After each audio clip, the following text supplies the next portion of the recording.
Hello, Tar Heel Nation. Welcome back to another episode of UNC Hoops Talk podcast. I'm your host, Dan DeWitt. We're back with the 194th episode of the UNC Hoops Talk podcast, getting close to 200, which is about the only exciting news we have right now. I don't have a lot of basketball news to talk about, to discuss. Nothing really new. Really, what we're going to discuss, it's kind of a football podcast because basketball is going to depend so much on football. And it's kind of what we're going to talk about quickly here. I don't think this will be a long podcast. Hopefully catch up with you guys. But yeah, we're going to just kind of talk about, is there going to be a season? When's the season going to be? Which is kind of weird. This is the longest off season, hopefully we ever have. But the longest off season that, and I guess it's a normal off season for the Tar Heels because they were knocked out of the tournament. But usually we're getting some news. Obviously, you could say there's some NBA news. We can cheer for Tar Heels that are still up for the NBA championship. Danny Green on the Lakers. We got the Jazz. Have Tony Bradley and someone else, Ed Davis maybe.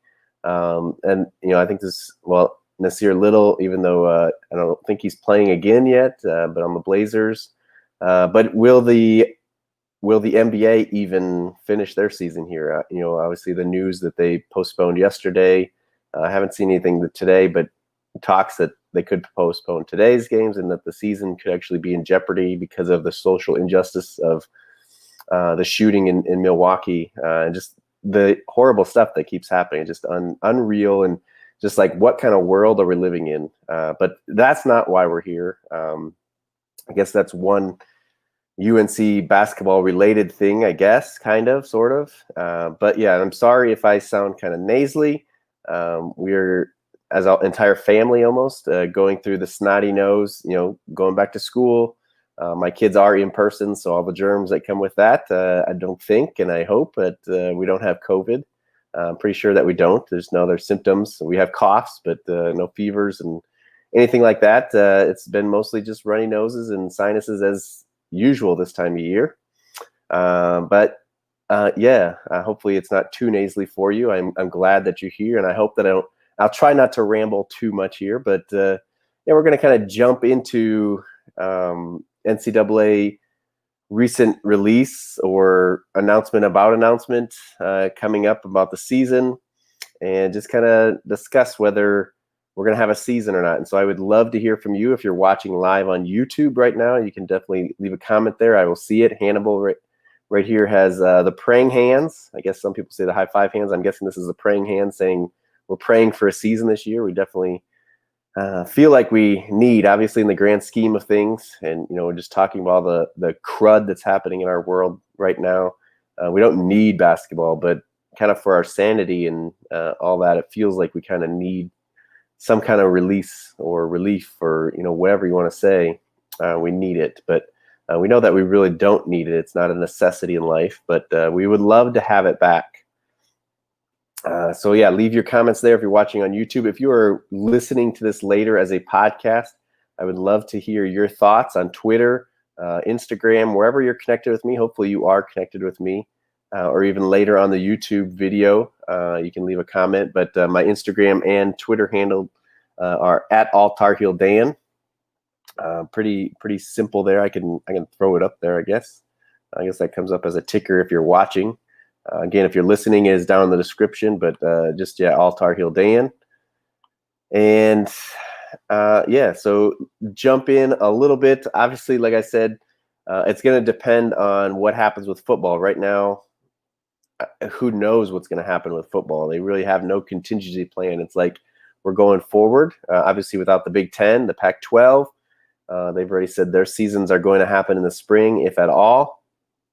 And so the ACC, the SEC, the Big 12, as of right now, the Big 3, I think, saying they're going forward with it. Although we've seen, related to North Carolina here, they shut down. I think they only shut down athletic stuff for one day because of the pockets or clusters, as they're calling them, of positive tests on campus. All the kids, kind of sent home, online classes the rest of the semester. I don't think they've said the whole school year. I think it's the first semester so far, but But I think football is back to practicing and kind of on schedule to still play their games. Only conference games, including Notre Dame. They did pick up. Now I'm going to even forget. Sorry, this is not a football podcast. This is why. They picked up their non-conference game. Obviously, somebody within state. I want to say like Central North Carolina, but I don't even know if that's – or North Carolina A&T, something like that. But, they're looks like they're still scheduled to play.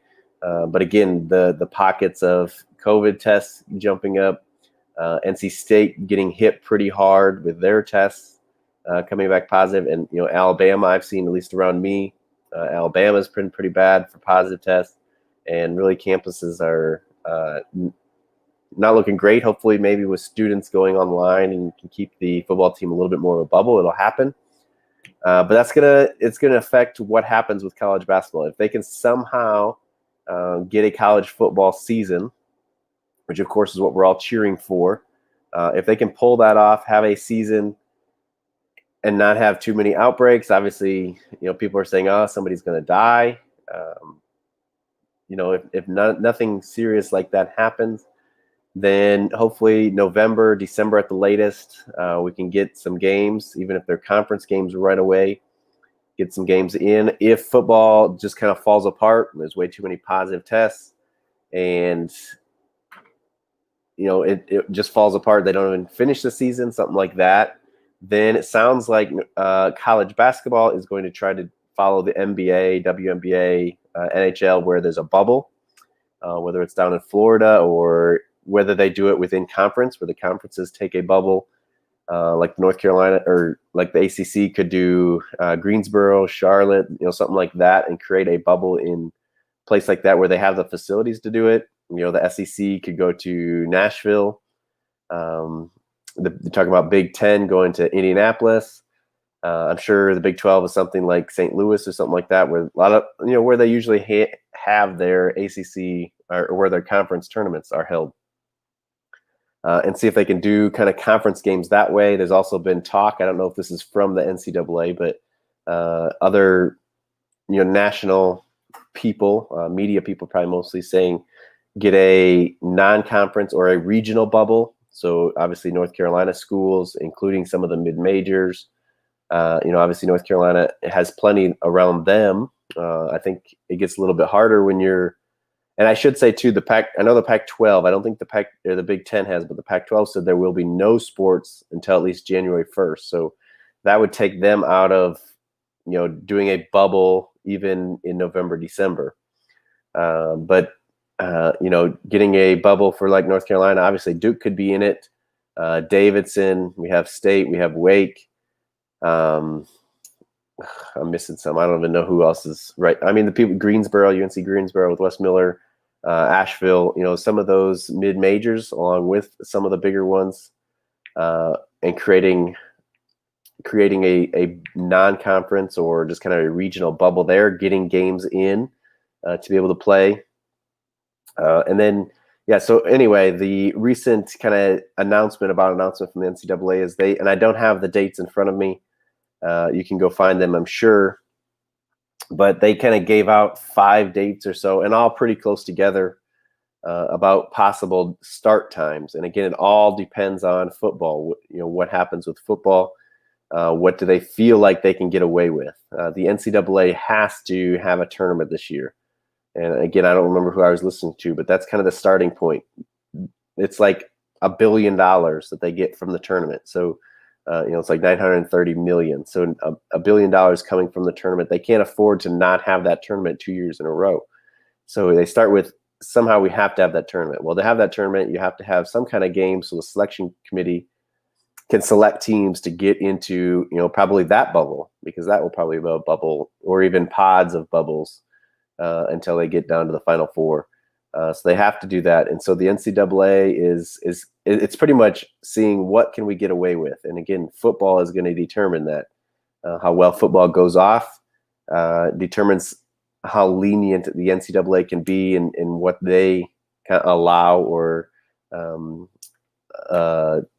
allow for the season, whether it's, just play regional games within you, get into a bubble with teams around you, Just the bigger schools playing the bigger schools because they can test better.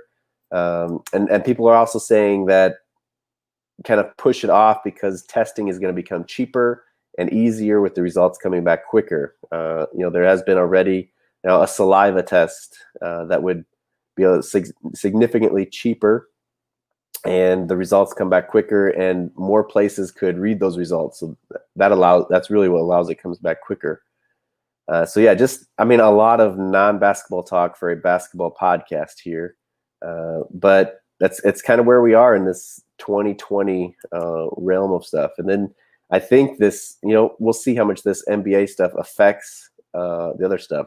And it's not really NBA stuff. Obviously, it's our life stuff. It's people being killed for no reason, violence happening that shouldn't happen, people dying that shouldn't die, things like that. So obviously, it's very serious. I'm not saying that the NBA is doing anything wrong or handling it the wrong way or anything like that, but we'll see if that kind of trickles down to affect college sports. If they do cancel the rest of this season or postpone theirs for a while, it pushes it back. How does that affect college football? How does that affect college basketball? What's the NCAA going to allow? But that's my kind of talk right here, my spiel. And it's really all I got. Kind of a short podcast here. I'm not seeing questions coming in. So again, if you're listening to this later as a podcast, please, I'd love to hear what you think, what your thoughts. What are the chances right now? I'm a lot more optimistic that we'll have a season than I was a month ago, for sure. 2 months ago, June, July, I was kind of like, it's not going to happen. Like, how can they play football? If they don't play football, they're not going to play basketball. But I am a lot more optimistic, especially now that the NCAA, the basketball committee, has kind of come out and said, like, we're looking at other options. We're going to, look at doing a bubble, because football, a lot harder to do that. I think basketball can pull that off. So, like Hannibal says, we'll keep kind of praying that we have a season. Hopefully things get better. And I would love to hear your thoughts on Twitter, on Instagram, YouTube, wherever it is. Hopefully you guys haven't forgotten about this podcast and you're still here. And I thank you for that, and kind of get the conversation going. I've kind of taken a kind of break. I haven't taken a break from Twitter and stuff, but I've not been on there near as much, some out of choice because of all the stuff that's going on. I don't really want to read any more than what I hear about it already. And other because it's just been so busy and crazy with kids being home for so long at summer, and then all this other stuff going on. So I look forward to hearing from you. Looking forward to get back into Twitter and hopefully into sports and things like that we can take our mind off of COVID and everything else. So that is all I got for you guys this week. I hope it isn't so long till I see you guys and hear from you guys again. But until then, go Heels.